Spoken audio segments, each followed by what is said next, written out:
So our game was perfectly fine now, and I'm sure many of you are getting very crazy high scores. But how does the game stop? For now, our characters can touch the virus and nothing happens to them. But that can't be any further from the truth. What can we do to change that? So now that we've done our score, let's work on one final thing right here. So let's just look at our emulator right now, and let's just refresh it. So let's go and refresh the companion screen first. And if you can see right now, you can see that it works perfectly fine when it hits the sanitizer. The score goes up. But when it hits the virus does get bigger. But the problem is that supposedly the life here doesn't decrease. So we should actually have something that prevents us from touching the virus, right? But right now we're touching the virus without any sort of precaution. So nothing really matters, even if we touch the virus. So supposedly here the life should go down, right? So I'm just going to stop it a bit right here. And I'm going to need to set the code for this. So the first thing I need to do is I need to make a new variable here. This variable is called lives. So I have it right here right now. So I initialize a global variable called lives that sets to 5 in the beginning. You can set to even 10 if you want more. So right here, also in screen one initialize, I want to make sure that I have set my global life too. So in the beginning, it's supposed to be 5, so I set it to 5.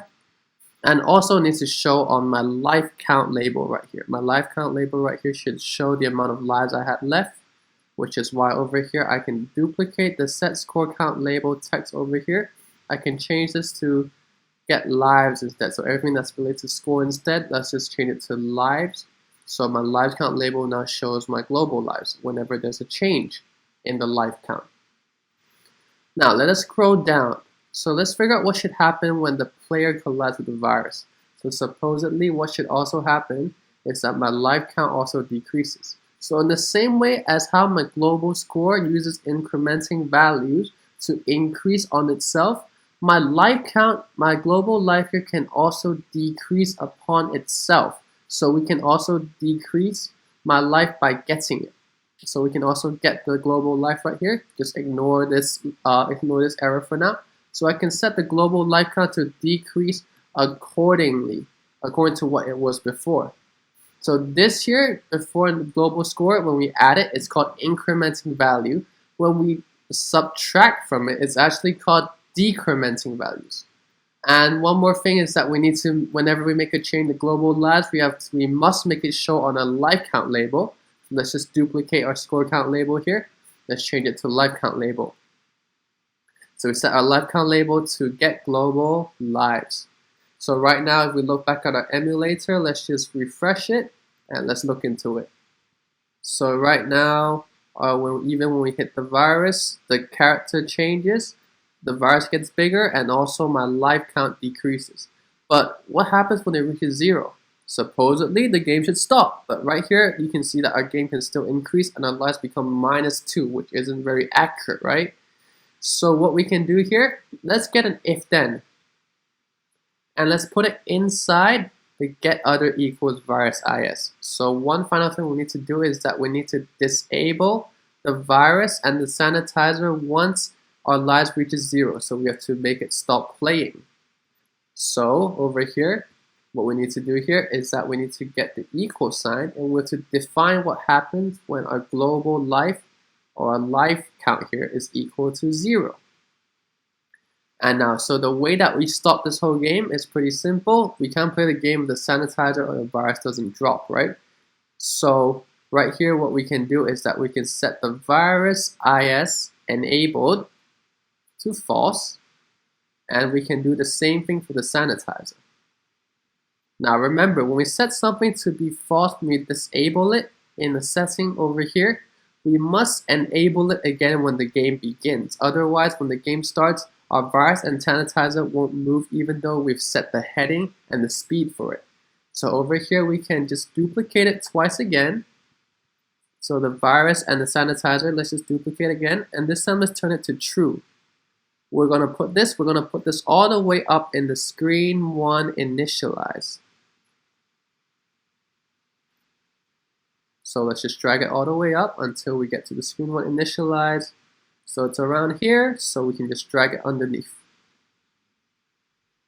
Now, one final part over here. So right now, everything should work completely fine. And so when I refresh the companion screen, when I reach 0, when my life reaches 0, supposedly the game should stop. So let's just get to 0 first, and you will see the game automatically stops. So then the virus doesn't fall anymore, neither does the sanitizer. We can't play it anymore.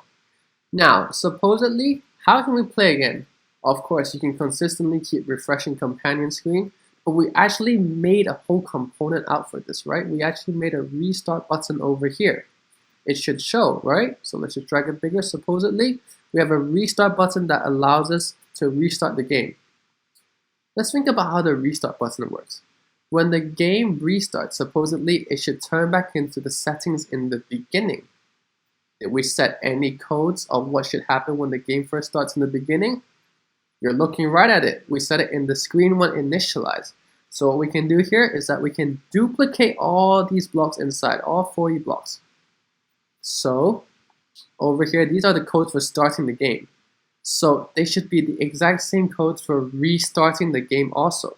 Because there shouldn't be any difference in setting between starting and restarting the game. So over here, we can drag all of these duplicated blocks inside our event handler when restart button clicked. Let's just drag that in, and let's delete the extra screen when initialized handler right here. So now we have the restart button complete. So we basically have our whole game. One more way to improve this game, if you remember, is that when our player touches the virus or it touches the hand sanitizer, it doesn't just say "oh no" and change the picture. What also should happen is we can also make some sounds. So supposedly once it hits the hand sanitizer, it will make a little ding, but if it hits the virus, there'll be a little sound effect that will say "oh no," like that, right?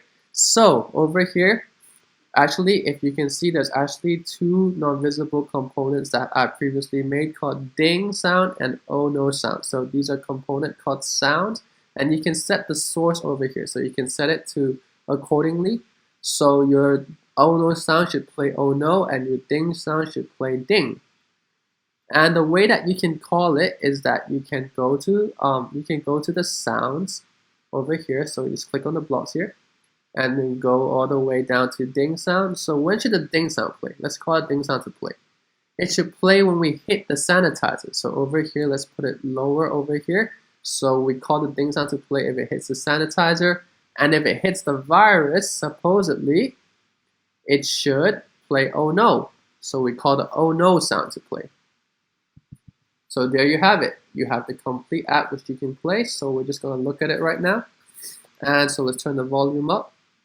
So when you restart it, and then supposedly, oh no, see right here, oh no, you hit the virus. But if you hit the sanitizer, a ding. So that's it for the whole app for Dodge the Virus. Hope you enjoyed it. And make sure that you keep revising and you remember what you have learned throughout these 4 lessons. I'm Mr. Mark. See you guys later.